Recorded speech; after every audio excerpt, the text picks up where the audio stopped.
Every company faces a change at the top. It's a moment of immense risk. But what if these high-stakes transitions end up failing? The fallout is instant. Stock prices can dip, and a dangerous silence can take hold internally. The success or failure of this entire timeline is often shaped by one of the first events, the press release. We'll break down how this document isn't just an announcement. It's a tool to manage risk and set the new CEO up for success. So, where does the timeline begin? For public companies, with a legal clock. The SEC requires a Form 8K filing within 4 business days of a departure notice.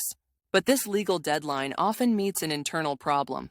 Boards set unrealistic timelines, underestimating the complex negotiations required, which creates pressure. This pressure hits the market immediately. A CEO retirement announcement typically triggers a 0.41% stock drop.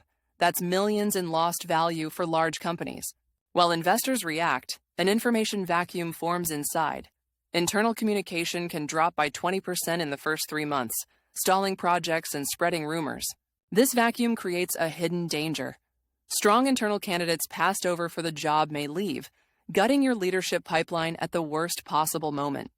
So you have legal pressure, nervous investors, and an internal communication breakdown. How can one document possibly address all of this? Let's focus on investors first. The mechanism is simple, directly counteracting uncertainty. The market doesn't punish change, it punishes ambiguity. This is where language becomes a financial tool. That 0.41% stock drop? Studies show it can be reduced or even reversed with specific positive wording. Internally, the mechanism is different. The press release becomes the single source of truth that fills the 20% communication gap and stops rumors before they start. This establishes the communications team's critical role. But how do they shift from damage control to strategic partners? We will return to that. The release also defines the outgoing leader's role. A quote expressing confidence in the successor is a public transfer of authority, signaling a smooth handover. Finally, the release can frame the event not as a crisis, but as a planned evolution, an unfreezing moment to reset company culture and aspirations. Let's review the playbook. Strategy 1, the power couple. Announce the CEO change with a strong earnings release to bundle news with positive momentum. Strategy 2, no surprises. Companies that openly disclose succession plans in advance build investor trust and see less stock volatility later on. Strategy 3, the pivot. Use the announcement to signal a strategic shift, a new focus on AI or sustainability, inviting stakeholders into the next chapter. The strategy must adapt. For an external hire, the release must show respect for the company's culture. For an internal hire, the focus is continuity and stability. These strategies give you control, but what happens when unforeseen factors complicate the timeline? Even the best plans can be derailed by hidden dynamics. A major complication is the ghost in the boardroom. If a former CEO stays on the board, the press release must clearly define their new, limited role to protect the new leader. A weak or delayed announcement can also ignite internal power struggles. A clear, decisive plan preempts rumors and prevents infighting over the new structure. Recall the risk of losing talent? A transparent process, communicated in the release, shows respect for internal candidates, aiding retention even if an outsider was chosen. Finally, the press release itself can be a point of delay.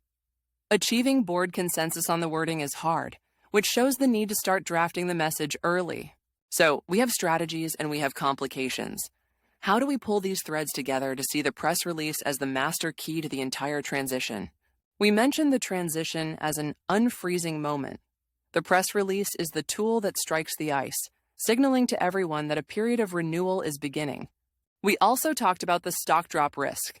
A quote from the outgoing CEO showing strong support is a direct signal of stability to the market, preventing value destruction. And now we answer our earlier question. The comms team becomes strategic by owning the release. They create the script that counters the 20% communication drop. By managing investors, arming internal teams, and defining leadership roles at once, the press release becomes a tool that optimizes the transition from day one. So, the CEO transition announcement is much more than a formality. It's a strategic inflection point, a powerful device to manage perception and mitigate risk. With failure rates as high as 46%, getting this first step right is not optional. The timeline is fragile. The risks are real, and it all begins with the words you choose. For boards and leaders, this requires a new mindset. Stop treating the announcement as a reactive task. See it as your first, most critical strategic action. The next time you plan a CEO transition, don't just write a press release, architect it. You aren't just announcing a change, you're building the future.